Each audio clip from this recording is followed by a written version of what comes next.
Hello everyone, welcome to economics preparation. आप सभी को पता है कि केवीएस में पीजीटी इकोनॉमिक्स के लिए वैकेंसी आई हुई है और न केवल पीजीटी इकोनॉमिक्स बल्कि पीआरटी और टीजीटी की भी वैकेंसी आई हुई है। लेकिन मैं जो आज यहाँ पे बात करूंगा वो बात मैं आपसे करूंगा पीजीटी इकोनॉमिक्स को लेकर के। और पीजीटी इकोनॉमिक्स के बारे में जो सबसे बड़ी भ्रांति आप सभी के मन में है वो इसके माध्यम को लेकर के है कि आपकी परीक्षा जो है, आपकी परीक्षा हिंदी मीडियम में होगी, इंग्लिश मीडियम में होगी, दोनों मीडियम में होगी। इंटरव्यू में इंग्लिश को कितना वेटेज मिलेगा, हिंदी की क्या स्थिति रहेगी। तो मैं आप सभी से कहना चाहूंगा कि अगर आपने अपने एग्जाम में अच्छा स्कोर कर लिया, ठीक है, अगर आपने अपने एग्जाम में अच्छा स्कोर कर लिया तो आपके सिलेक्शन की पॉसिबिलिटी बहुत ही ज्यादा बढ़ जाएगी, क्योंकि आपको पता है कि सारा सिलेक्शन जो है वो इंटरव्यू से डिसाइड नहीं होगा। दूसरी बात, रही बात इंटरव्यू की, तो इंटरव्यू में ऐसा भी नहीं है कि आपको बिल्कुल धारा प्रवाह इंग्लिश बोलनी है। शुरुआत आप इंग्लिश मीडियम से कर सकते हैं, ठीक है ना, और उसके बाद वो खुद ही आपको ऐसे करेंगे, ऐसे आपको बोलेंगे, कुछ हिंट देंगे कि आप अपने इंटरव्यू यानी आप जो वहां पे डेमो टीचिंग करेंगे उसमें आप हिंदी में भी चीजों को एक्सप्लेन करें। तो खैर, इंटरव्यू तो बाद की बात होती है, उसके पहले ये होता है कि आप इंटरव्यू तक पहुंचेंगे कैसे। तो केवीएस को लेकर के कई लोगों के मन में एक डर है, तो उस डर को आप अपने मन से निकालिए। केवीएस पीजीटी इकोनॉमिक्स की तैयारी कीजिए और तैयारी के क्रम में जो सबसे पहला स्टेप होता है वो ये होता है कि आपको यह देख लेना चाहिए कि आपकी जो परीक्षा है, जो भी एग्जाम आप देने वाले हैं, उस एग्जाम में सवाल कैसे पूछे जाते हैं। तो आज मैं यहाँ पे आप सभी से चर्चा करूंगा केवीएस पीजीटी इकोनॉमिक्स का जो 2018 वैकेंसी वाला एग्जाम हुआ था उसकी मैं आप सभी से यहाँ पे चर्चा करूंगा। और इसमें पहला क्वेश्चन जो आप सभी के लिए है वो ये कह रहा है कि निम्नलिखित में से कौन सा कथन या कौन से कथन इसमें सही है। ठीक है, अब पहला कथन क्या है कि 1950-51 में भारत में सकल घरेलू बचत जो है ये राष्ट्रीय आय के 10% से बढ़कर के 2003 से 8 के दौरान औसतन 33% हो गई। जब ऐसे सवाल आपसे पूछे इतने बड़े स्टेटमेंट वाले, तो आपको यहाँ पे कॉमन सेंस ये लगाना है कि ये बात सही होगी, तभी एग्जामिनर आपसे पूछ रहा है, क्योंकि एग्जामिनर को भी पता है कि इतना पुराना डेटा कोई भी स्टूडेंट अपने माइंड में नहीं याद कर पाएगा। दूसरा स्टेटमेंट देखिए, दूसरा स्टेटमेंट ये कहता है कि इस समयावधि में गृहस्थ क्षेत्र सकल घरेलू उत्पाद के प्रतिशत के रूप में सकल घरेलू बचत का सबसे बड़ा स्रोत रहा। अब ये जो दूसरा पॉइंट है, गृहस्थ क्षेत्र यानी कि घरेलू क्षेत्र, आप ये जानते हैं कि घरेलू क्षेत्र जो होता है ये बचत का सबसे बड़ा स्रोत होता है, ये बात सही है, ठीक है। तो अब अगर और ऑप्शन से आप देखेंगे तो देखिए यहाँ पे तो ए सही है लेकिन बी गलत है, जबकि बी सही है आपको पता चल चुका है। दूसरा क्या कह रहा है, बी सही है ए गलत है। तीसरा क्या कह रहा है, न तो ए न तो बी सही है। चौथा क्या कह रहा है, ए और बी दोनों सही है। तो इस सवाल का जो सही जवाब होगा वो होगा ऑप्शन 4, यानी कि यहाँ पर ए भी सही है और बी भी सही है। अब हम लोग बात करेंगे दूसरे क्वेश्चन की, यानी कि क्वेश्चन नंबर 2 की। हालांकि साइड में इन क्वेश्चन को भी मैं देख लूं तो ज्यादा सही रहेगा। देखिए, नहीं, इस क्रम से ही करते हैं, क्वेश्चन 2 को किया जाए। क्वेश्चन 2 जो आपसे कर रहा है, ये कर रहा है सहयोग निधियों के बारे में।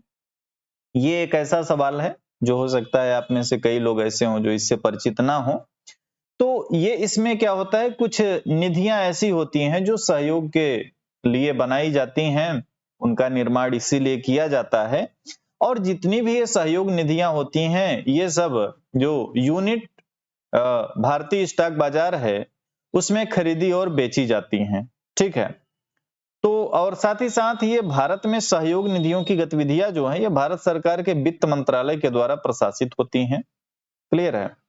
तो इस क्रम में अगर आप देखेंगे तो एक जो ऑप्शन ए है कि इसका विनियमन आरबीआई के द्वारा होता है, ये गलत है। आपसे पूछ रहा है कि इसमें से गलत कौन है, तो बी तो सही है, सी सही है, लेकिन ए गलत है।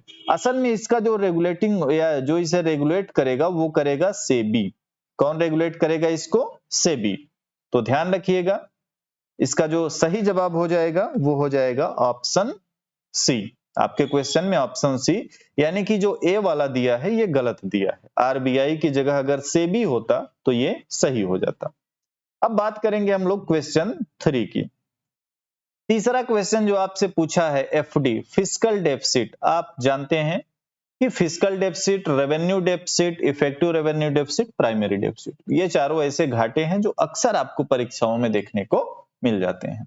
यहाँ पे जो आपसे सवाल पूछ रहा है ये दरअसल पूछ रहा है एक पुराना, अभी क्वेश्चन जो आपके लिए है ये पुराना हो चुका है, यानी कि आपसे एक ओल्ड डेटा पूछ रहा है, लेकिन आप इस तरीके के सवाल के लिए जो लेटेस्ट डेटा है उससे आपको अपडेट रहना चाहिए। अगर फिस्कल डेफिसिट की बात करें 2021-22 के लिए तो इसमें टारगेट रखा गया था 6.9 का, और फाइनली जब ये पूरा इसमें डेटा आया तो ये कितना रहा फिस्कल डेफिसिट 6.7। ये क्या होता है टोटल परसेंटेज ऑफ जीडीपी। तो ये फिस्कल डेफिसिट की स्थिति है। अब हम लोग चलेंगे क्वेश्चन नंबर 4 पे। क्वेश्चन नंबर 4 जो आपसे पूछ रहा है, चलिए देखते हैं क्या पूछ रहा है। क्वेश्चन 4 कह रहा है कि 2011 की जनगणना के अनुसार भारत में 0 से 6 आयु वर्ष के बच्चों की संख्या आपसे पूछ रहा है। देखिए असल में जो 2011 की जनगणना के अनुसार ये डेटा आया था उसमें जो इसका एक्चुअल वैल्यू था वो था 914 पर 1000। ठीक है ना। समस्या ये आती है कि इस क्वेश्चन में जो आपको नियरेस्ट डेटा दे रखा है वो दे रखा है 918।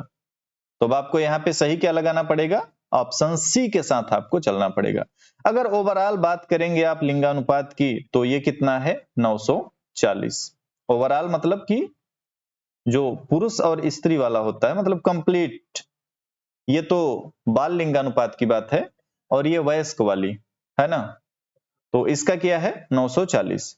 नेक्स्ट क्वेश्चन है अर्थव्यवस्था में नवीन निवेश की अनुकूल स्थिति कब होगी। आपको अगर मैंने जो मैक्रो इकोनॉमिक्स के भी रिवीजन क्लासेज यूट्यूब पे पढ़ाए हैं फ्री क्लासेस में, अगर आपको याद होगा तो वहां पे मैंने आपको कुछ कंडीशन बताई थी, और उस कंडीशन के अनुसार आप ध्यान दीजिए, याद कीजिए, मैंने बोला था कि अगर MEC is greater than rate of interest, अगर ऐसी स्थिति है तो यहां पे क्या होगा, निवेश को प्रोत्साहन मिलेगा, यानी ये निवेश के लिए अनुकूल स्थिति होगी। लेकिन अगर ऐसा हो जाए कि ये MEC जो है ये लेस देन इंटरेस्ट रेट रहे तो ऐसे में क्या होगा, ऐसे में निवेश के लिए प्रतिकूल माहौल हो जाएगा। तो यहाँ पे जो आपका राइट आंसर है वो हो जाएगा ऑप्शन बी। क्लियर है। अगले सवाल की ओर चलेंगे, और अगला सवाल जो आपसे पूछ रहा है वो पूछ रहा है सामाजिक इष्टतम की तुलना में एकाधिकारी फर्म चुनाव करती है जहां पर।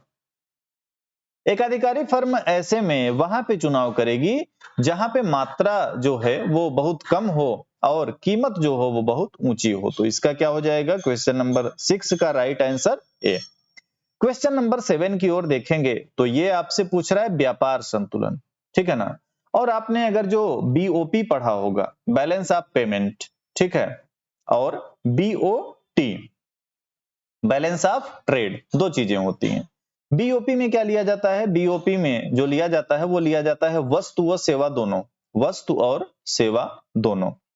वहीं जो बात करेंगे हम लोग BOT की, ठीक है, व्यापार संतुलन की, इसमें सिर्फ वस्तुओं की बात होती है, इसमें वस्तुओं के आयात निर्यात की बात होती है। तो अब आप यहां से समझ सकते हैं कि इस सवाल का जो सही जवाब होगा वो होगा सी। सेवाओं के निर्यात को इसमें शामिल नहीं किया जाएगा, वस्तुओं का आयात भी शामिल होगा, वस्तुओं का निर्यात भी शामिल होगा, ठीक है ना। तो इसका राइट आंसर क्या हो जाएगा, सी। अब बात करेंगे क्वेश्चन नंबर 8 यानी कि क्वेश्चन नंबर 8। ये आपसे पूछ रहा है लिटरेसी रेट के बारे में इंडिया में अकॉर्डिंग टू सेंसस 2011। जो एक्चुअल डेटा आया था साक्षरता दर का वो था 74.04%, लेकिन क्योंकि इसके नियरेस्ट जो आपके इस क्वेश्चन में दे रखी है वैल्यू वो है 73, तो इस हिसाब से इसका जो सही जवाब हो जाएगा वो हो जाएगा 73%, ठीक है ना। तो इसको भी आपको याद रखना है। अगले क्वेश्चन की ओर चलेंगे, और अगला क्वेश्चन जो है वो है माइक्रो इकोनॉमिक्स के ओलिगोपोली से किंग्ड डिमांड कर्व से, यानी कि विंकुचित मांग वक्र से, जिसको देने वाले अर्थशास्त्री थे पॉल एम स्वीजी, ठीक है ना, पॉल एम स्वीजी। पॉल एम स्वीजी इन्होंने विंकुचित मांग वक्र दिया था, मुख्य योगदान इनका था इसमें। तो इन्होंने जो विंकुचित मार्ग वक्र दिया, आपसे पूछ रहा है कि वो किसको दर्शा रहा है। टोटल रेवेन्यू कर्व को दर्शाएगा, मार्जिनल कॉस्ट कर्व को दर्शाएगा, एवरेज रेवेन्यू कर्व को दर्शाएगा, या मार्जिनल रेवेन्यू कर्व को दर्शाएगा। इसका जो राइट आंसर है वो है मार्जिनल रेवेन्यू कर्व को दर्शाता है। नेक्स्ट क्वेश्चन है, मांग अधिक की स्थिति में क्या सही होता है। मांग अधिक की स्थिति में क्या सही होता है, तो अगर आप ध्यान से पढ़ेंगे तो इसके जो राइट आंसर निकल कर आएगा वो आएगा ऑप्शन नंबर डी, यानी कि यहां पर ना तो ए सही है और न ही बी सही है। अगले क्वेश्चन की ओर चलेंगे, क्वेश्चन नंबर 11 को देखेंगे। और क्वेश्चन 11 एक मैक्रो इकोनॉमिक्स, जैसे अभी मैंने आपको रिसेंट में पढ़ाए थे बहुत सारे फार्मूले वगैरह, तो वहां पे एक गुणक का फार्मूला क्या होता है, k इक्वल टू 1/m/s। अब यहाँ पे अगर आप वैल्यू रख देंगे, जितने भी वैल्यू है, सीमांत बचत प्रवृत्ति आपको कितना दे रखा, 0.3, और इन्वेस्टमेंट की बात कर रहा है कि अगर 150 करोड़ से बढ़े तो आय में वृद्धि का स्तर यहाँ पे आपको निकालना है। तो इसका जो राइट आंसर निकल के आएगा वो आएगा कितना, 500 करोड़ रुपए। आप फार्मूले रख के वैल्यू को सॉल्व करेंगे तो ये आपका क्लियर हो जाएगा। अगला क्वेश्चन है आपसे टाइम सीरीज का, और टाइम सीरीज में पूछ रहा है कि इसमें चल माध्य का प्रयोग निम्नलिखित में से किसके आकलन के लिए किया जाता है। इसका जो राइट आंसर है वो है चक्रीय उच्चावचन। ठीक है, अब बात करेंगे हम लोग क्वेश्चन नंबर 13 यानी कि 13 की। 13 में आपको सभी ऑप्शन लगभग ठीक लग रहे होंगे। आपको ये लग रहा होगा कि इसके सभी जवाब सही हो सकते हैं, क्योंकि सारी चीजें आपने माइक्रो इकोनॉमिक्स में यहाँ पे पढ़ी हैं। गलत आपको क्या लग सकता है यहाँ पे, तो इसका जो सबसे सही ऑप्शन है वो है ऑप्शन ए, px/py, क्योंकि ये तो गलत हो जाएगा, py/px नहीं होगा यहाँ पे, तो ये भी गलत हो गया। और यहाँ पे भी देखिए yx हो गया, ये भी गलत हो गया, और ये भी yx गलत हो गया, तो ये px/py होता है। देखिए देखने में लगभग सब कुछ सेम लग रहा था, लेकिन जब आप ध्यान से देखेंगे तो x और y का डिफरेंस है, किसी में x ऊपर है, किसी में y ऊपर है, लेकिन असल में जो सही होगा वो होगा ऑप्शन ए। ठीक है ना, px/py। तो यहाँ पे 13वां क्वेश्चन हो गया। अब हम लोग बात करेंगे क्वेश्चन नंबर 14 यानी कि क्वेश्चन नंबर 14 को। चलिए देखते हैं कि यहाँ पे आपसे क्या पूछा था। तो ये आपका दरअसल पूछा हुआ था प्रशुल्क वगैरह से कि यदि पनीर के आयात पे 20% की शुल्क प्रति इकाई लगा दिया जाए तो ये किस प्रकार के आयात प्रशुल्क को बताएगा। देखिए, अगर बात की जाए पर यूनिट की, इसका मतलब ये क्या होगा, इसका मतलब ये हो जाएगा स्पेसिफिक, यानी कि विशिष्ट। तो यहीं से आपका ये सवाल बन जाता है कि अगर बात हो रही है पर यूनिट की, तो पर यूनिट को कौन बताएगा, पर यूनिट को बताएगा स्पेसिफिक यानी कि विशिष्ट प्रशुल्क। नेक्स्ट क्वेश्चन है, एक स्टेटमेंट है 15वां क्वेश्चन, आप देखिए, ऊंचे बजट घाटों की स्थितियों में जनता अधिक बचत करने को प्रेरित करती है, ये कथन किसका है। तो वैसे तो ये कथन वगैरह अगर आप पहले से पढ़े रहेंगे तभी कर पाएंगे, क्योंकि ये एक तरीके से देखा जाए तो फैक्ट है। तो इसका जो राइट आंसर है वो है J.M. कीन्स यानी कि ऑप्शन डी। नेक्स्ट क्वेश्चन है कि वर्ल्ड हैप्पीनेस रिपोर्ट जो होती है उसको कौन प्रकाशित करता है।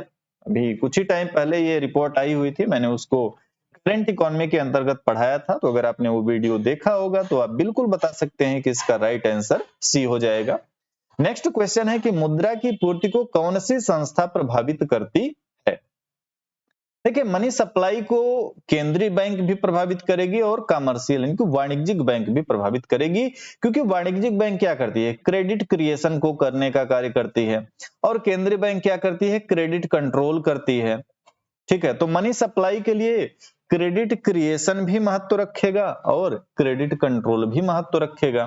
तो एक कमर्शियल बैंक करता है, एक सेंट्रल बैंक करता है, तो इसलिए इसका जो राइट आंसर हो जाएगा ऑप्शन सी हो जाएगा कि केंद्रीय और वाणिज्यिक बैंक दोनों।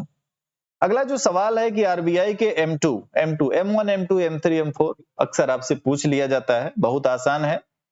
M1 में क्या, M1 में जितनी भी चीजें होती हैं अगर उसमें आप डाकघर की बचत जमाओं को जोड़ देंगे तो आपको क्या मिल जाएगा, M2 मिल जाएगा। तो क्वेश्चन नंबर 18 का सही जवाब आपका क्या हो गया, बी हो गया। अगला क्वेश्चन आपसे पूछ रहा है कि पैरेटो इष्टतमता जो होती है इसके बारे में क्या सही है।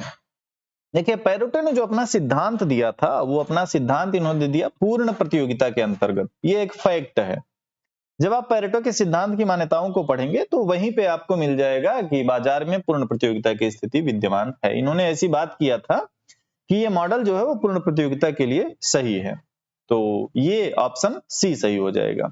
अगला जो सवाल है, रिकार्डो के तुलनात्मक लाभ सिद्धांत का आधार है और इसका राइट आंसर है अंतर उद्योग विशिष्टीकरण और व्यापार। अंतर उद्योग विशिष्टीकरण और व्यापार। इंटरनेशनल ट्रेड मैंने आपको पढ़ा रखा है फ्री में भी, पीजीटी का आप प्लेलिस्ट वगैरह चेक कीजिए चैनल पे, वहां पे मैंने इसकी चर्चा किया हुआ है। अगला जो सवाल है और ये पूछ रहा है कि इसमें यानी निम्नलिखित घटनाओं का क्रम समयानुसार सही है, मतलब आपको यहाँ पे क्या कहा जाए क्रोनोलॉजिकल ऑर्डर यानी एक ऑर्डर मेंटेन करना है।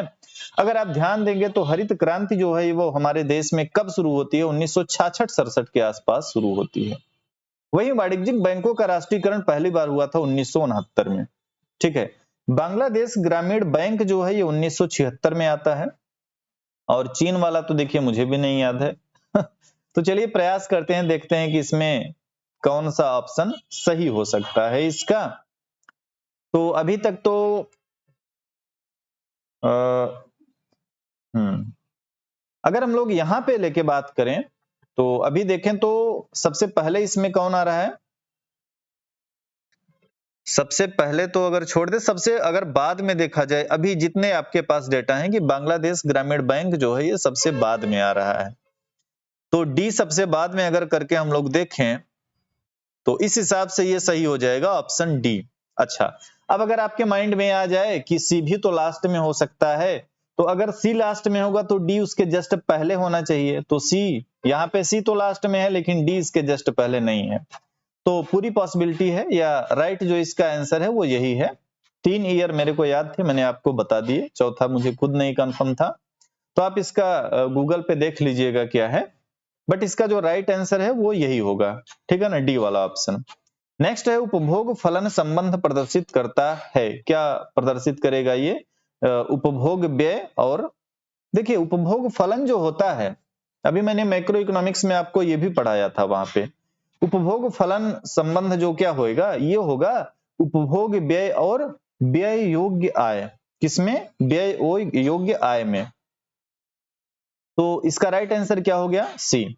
एक बहुत ही अगला आसान सवाल आपसे पूछा है कि भारतीय रिजर्व बैंक की स्थापना कब होती है, 1 अप्रैल 1935 को होती है। तो देखिए केवीएस में सवाल आसान आते हैं, केवीएस से डरिए मत, ये आपके अन्य पीजीटी की तरह ही है, इसको देख के डरिए मत, मैं आप सभी से यही कहना चाहूंगा। अगला जो सवाल है एक लंबा स्टेटमेंट है नेशनल इनकम अकाउंटिंग से, और इसमें आपको पूछ रहा है कि कौन सा उत्तर इसमें सही है। 3 स्टेटमेंट इसमें दिए गए हैं। पहला कह रहा है कि राष्ट्रीय आय लेखा अध्ययन बहुत ही महत्वपूर्ण होता है, क्यों। इसमें बोल रहा है कि राष्ट्रीय उत्पाद का आकार और घटक में परिवर्तन को दर्शाता है, ये अच्छी बात है, सही कह रहा है, ये गलत नहीं कह रहा है। नेक्स्ट है राष्ट्रीय आय का समाज के विभिन्न घटकों में वितरण के बारे में जानकारी देता है, ये भी बिल्कुल सही बात है। नेक्स्ट है राष्ट्रीय व्यय किस प्रकार से उपभोग और निवेश में विभाजित है, इसको दर्शाता है, ये भी सही बात है। इस हिसाब से अगर आप देखेंगे ए बी सी तीनों सही है, यानी कि ऑप्शन डी जो है इसका सही जवाब हो जाएगा। नेक्स्ट क्वेश्चन है मांग आधिक्य की दशा में सरकार को क्या करना चाहिए। देखिए मांग आधिक्य अगर हो जाएगा तो ऐसे में क्या होगा, ऐसे में फिर सरकार को ऐसी स्थिति में टैक्स में वृद्धि करनी चाहिए, कर में वृद्धि कर देनी चाहिए। कर में जो वृद्धि कर देंगे मांग आधिक्य कैसे होगा, जब लोगों के पास ढेर सारा पैसा होगा, तो इसको कंट्रोल करना है, टैक्स रेट बढ़ा दो, समस्या सॉल्व। तो इसका राइट आंसर क्या हो गया 25 का ए, यानी कि करों में वृद्धि। अगले क्वेश्चन की ओर थोड़ा सा देखते हैं कि 26 आपसे क्या पूछा। तो 26 आपसे पूछा है कि एक ग्रुप व सतत आवृत्ति बंटन में निम्नलिखित में से किनको आरेखी विधि द्वारा आकलित किया जा सकता है। तो यहां पे चलिए देखते हैं 26 का कि क्या हो जाएगा। इसका देखिए गणितीय माध्य तो इसमें नहीं होगा, गणितीय माध्य इसमें नहीं होगा, हाँ माध्यिका इसमें हो सकती है। अब जो गणितीय माध्य नहीं होगा तो हरात्मक माध्य भी नहीं होगा, क्योंकि इसका जस्ट उल्टा होता है, और फिर से यहाँ पे बहुलक होगा, तो बी और डी कहां पे हैं, ऑप्शन सी में है। तो इसका राइट आंसर जो हो जाएगा वो हो जाएगा ऑप्शन सी। नेक्स्ट क्वेश्चन है, निम्नलिखित में से किस राज्य में यानी जन्म के समय जीवन प्रत्याशा राष्ट्रीय औसत से कम है? इस सवाल को सॉल्व करने के लिए सबसे पहले आपको जानना पड़ेगा कि राष्ट्रीय औसत कितना है। राष्ट्रीय औसत जो अभी के आसपास यानी अभी जो चल रहा है वो 69 के आसपास चल रहा है, 69 वर्ष के आसपास चल रहा है। तो अगर इसमें देखेंगे बंगाल का कितना है, पश्चिम बंगाल का ये 70 के आसपास है कुछ, ठीक है। अगर बात करेंगे यूपी का, तो यूपी का तो काफी कम है, ये अंडर 70 यानी कि 64 पॉइंट समथिंग के आसपास है। तमिलनाडु की जो बात करेंगे तो ये भी 70 के एबव है, 70.6 के आसपास है, और पंजाब 71। तो इस हिसाब से देखें तो उत्तर प्रदेश ऐसा है जो कि राष्ट्रीय से क्या है, कम है, राष्ट्र का जो औसत है उससे कम है। तो इसका राइट आंसर क्या हो जाएगा, बी। अगला जो सवाल है, अगला सवाल आपका एक इंडियन इकोनॉमी के करंट डेटा से रिलेटेड है। तो क्योंकि करंट डेटा ये उस टाइम का है तो इसको हम लोग अभी देखें, ये बहुत ठीक नहीं लग रहा है, तो इसको हम लोग छोड़ ही देते हैं। 29 को देखते हैं। 29 आपका ट्रेड से क्वेश्चन है, स्वतंत्र तैरती विनिमय दर किस विनिमय शासन का वर्णन करता है? 29 ये करता है बड़े औद्योगिक देशों का, ठीक है ना, बड़े औद्योगिक देशों का। उसके बाद क्वेश्चन नंबर 30 देखेंगे, नेहरू युग में निम्नलिखित में से कौन सा क्षेत्र सबसे अधिक उपेक्षित रहा? देखिए, प्राथमिक शिक्षा की तो हमारे देश में बात बहुत पहले से होती आई है। वहीं अगर कृषि की बात करेंगे तो ये फर्स्ट 5 ईयर प्लान इसमें कृषि आ गया था। उद्योग किसमें था? सेकंड 5 ईयर प्लान में। तो एक ये बच रहा है विज्ञान और प्रौद्योगिकी, इस पे नेहरू जी ने ध्यान नहीं दिया था। इस पे किसने ध्यान दिया था? इस पे राजीव गांधी ने ध्यान दिया। इस पे किसने ध्यान दिया? राजीव गांधी ने। तो इसका सही जवाब क्या हो जाएगा? Option D. तो क्वेश्चन 30 का सही जवाब क्या हो गया? Option D. नेक्स्ट बढ़ेंगे, क्वेश्चन 31 को देखिए। 31 में आपसे क्या पूछ रहा है कि जॉन रॉबिन्सन ने अपने आधुनिक लगान के सिद्धांत में कहा है कि लगान भूमि के इस्तेमाल के वास्तविक भुगतान और निम्नलिखित में से किसी एक का अंतर है। मतलब एक तो वास्तविक भुगतान है और दूसरा आपको बताना है, ये फैक्ट है, स्थानांतरण आय। Option C. जॉन रॉबिन्सन ने अपने आधुनिक लगान मॉडर्न थ्योरी ऑफ रेंट में इन्होंने क्या बोला था? इन्होंने बोला था कि जो लगान होता है ये भूमि के इस्तेमाल के वास्तविक भुगतान और स्थानांतरण आय, ट्रांसफरेबल इनकम, इन दोनों के मध्य का जो अंतर होता है यही लगान होता है। क्वेश्चन 32 को देखेंगे। क्वेश्चन 32 क्या पूछ रहा है? एक एकाधिकारिक प्रतियोगिता में फर्म उत्पादन तब बढ़ता है जब, देखो फर्म उत्पादन एकाधिकारिक प्रतियोगिता में तब बढ़ेगा कीमत जो है औसत लागत से ज्यादा हो, कीमत प्राइस जो है ये औसत लागत एवरेज कॉस्ट से ज्यादा हो, ऐसी स्थिति में तो नहीं होगा। कीमत सीमांत लागत से ज्यादा हो यानी P is greater than MC, इस स्थिति में भी नहीं होगा। सीमांत आय सीमांत लागत से ज्यादा हो, MR is greater than MC, सीमांत आय, ये इसका सही जवाब हो जाएगा सी। सीमांत आय औसत लागत से ज्यादा हो, सीमांत आय यानी MR is greater than average cost, ये भी नहीं होगा। तो ऑप्शन सी इसका सही जवाब हो जाएगा। नेक्स्ट क्वेश्चन है, बहुत ही आसान है और यूजीसी नेट में भी ऐसे क्वेश्चन बराबर रिपीट होते रहे हैं। तो ये सवाल आपसे पूछ रहा है कि प्रतिबंधित और अन्याय व्यापार क्रियाएं, मतलब सिंपल है, ये क्या पूछ रहा है? ये आपसे बात कर रहा है MRTP एक्ट की। MRTP एक्ट कब आया था? 1969। अभी ये समाप्त हो गया है। MRTP एक्ट की जगह 2002 में ही आई थिंक बना था, है ना, CCI, competition commission of India, भारतीय प्रतिस्पर्धा आयोग। तो MRTP का अब जगह कौन ले चुका है? भारतीय प्रतिस्पर्धा आयोग। तो हालांकि इस सवाल का सही जवाब क्या हो जाएगा? MRTP। कॉब डगलस उत्पादन फलन में प्रतिस्थापन लोच की जो वैल्यू है वो कितनी होती है? 1 के बराबर होती है, 1 के बराबर, यानी कि ऑप्शन ए। नेक्स्ट क्वेश्चन है, ये करंट का क्वेश्चन है तो इसको अभी करने का कोई मतलब है नहीं। अब हम लोग देखेंगे अगला क्वेश्चन, क्वेश्चन नंबर 36। 36 आपसे क्या पूछ रहा है? रुकिए, 36 को खोज के लाना पड़ेगा, कहां पे गया 36? दो पार्ट में मैं ये क्वेश्चन पेपर आपको कराऊंगा, उसका ये पहला पार्ट है, दूसरा पार्ट नेक्स्ट सेशन में हो जाएगा। तो इसमें आपसे क्या पूछ रहा है? इसमें आपसे पूछ रहा है निम्नलिखित में से कौन सा भारत सरकार का गैर कर आय का स्रोत नहीं है?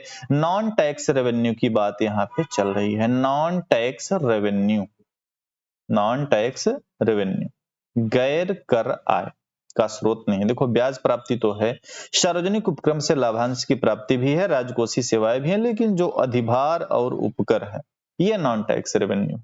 ऑप्शन डी इसका सही जवाब हो जाएगा। बात करेंगे क्वेश्चन नंबर 37 की, और ये पूछ रहा है कि यदि अर्थव्यवस्था में हर व्यक्ति आय से बचत करने के अनुपात को बढ़ाने लगे तो क्या देखने को मिलेगा कि जो एग्रीगेट डिमांड लाइन है, जो क्या यहाँ पे बात चल रही है एग्रीगेट डिमांड, तो एग्रीगेट डिमांड रेखा का नीचे की ओर यहाँ पे शिफ्टिंग देखने को मिलेगा, यानी ये नीचे की ओर बढ़ेगी। अगला क्वेश्चन देखेंगे हम लोग, क्वेश्चन नंबर 38। अर्थशास्त्र की मुख्य समस्या चुनाव की है। बस अब यहीं से आपका मिल जाता है आंसर। अगर आपने मेरी देखी होगी एक क्लास, केवीएस पीजीटी का भी बैच शुरू हो चुका है, यूपी पीजीटी एमपी वर्ग सभी बैच अवेलेबल हैं, उसमें मैंने पहला ही लेक्चर लिया है इकोनॉमिक्स की डिफिनेशन पे, अर्थशास्त्र की परिभाषा से संबंधित, और उसमें मैंने परिभाषाएं कितने वर्गों में बांटी गई उसको आसानी से बताया है। तो अर्थशास्त्र की जो प्रमुख समस्या है ये चुनाव की होगी, और या ये चुनाव की समस्या होती है। क्या चुनाव? संसाधनों के बीच चुनाव। तो ये डिफिनेशन किसने दिया था? ये डिफिनेशन दिया था जो ये लॉर्ड रॉबिन्स ने दिया था, ठीक है ना। तो इसका राइट आंसर क्या हो जाएगा? सी।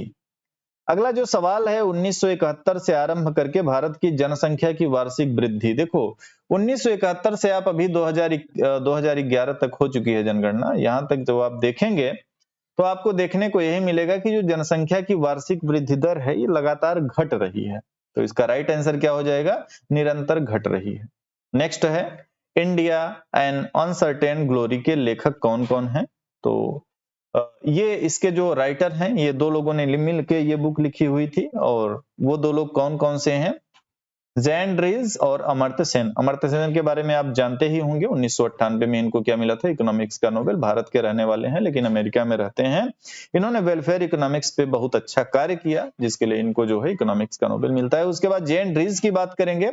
जैन ड्रीज से भी आप परिचित ही होंगे। भारत में जो आपका मनरेगा चल रहा है, यानी कि जो नरेगा है, इसको पूरा तैयार करने का, इसका पूरा प्रारूप तैयार करने का श्रेय जो है वो जैन ड्रीज को ही दिया जाता है, यानी इन्होंने ही इसको तैयार किया था। तो ये केवीएस पीजीटी इकोनॉमिक्स 2018 के क्वेश्चन का ये पहला पार्ट था। अभी एक पार्ट इसका और आएगा, और फिर जाकर के आपके इकोनॉमिक्स के सभी क्वेश्चन यहाँ पे कंप्लीट हो जाएंगे। आप देखिए इन सवालों को, और इन सवालों को देखने के बाद आपके अंदर का एक डर जो होगा केवीएस पीजीटी को लेकर के, वो खत्म हो जाएगा। अगर आप रिटर्न में अच्छा स्कोर लेके आते हैं तो आप ये मान के चलें कि इंटरव्यू में अगर आपको थोड़ा कम भी मिलता है तब भी आपके सिलेक्शन की पॉसिबिलिटी जो है वो काफी हद तक बढ़ जाती है। तो कोशिश कीजिए कि रिटर्न में इतने अच्छे मार्क्स लेके आइए कि आपको इंटरव्यू में थोड़ा कम भी मिले तब भी आपका सिलेक्शन हो जाए। इसी के साथ आज की ये क्लास जो है होती है कंप्लीट। मिलते हैं इसके सेकेंड पार्ट में हम लोग। तब तक आप लोग फिर से एक बार इस वीडियो को देख लीजिए और समझ लीजिए और डिसाइड कर लीजिए कि क्या सच में केवीएस पीजीटी आपके लिए कठिन है या नहीं। Thank you everyone.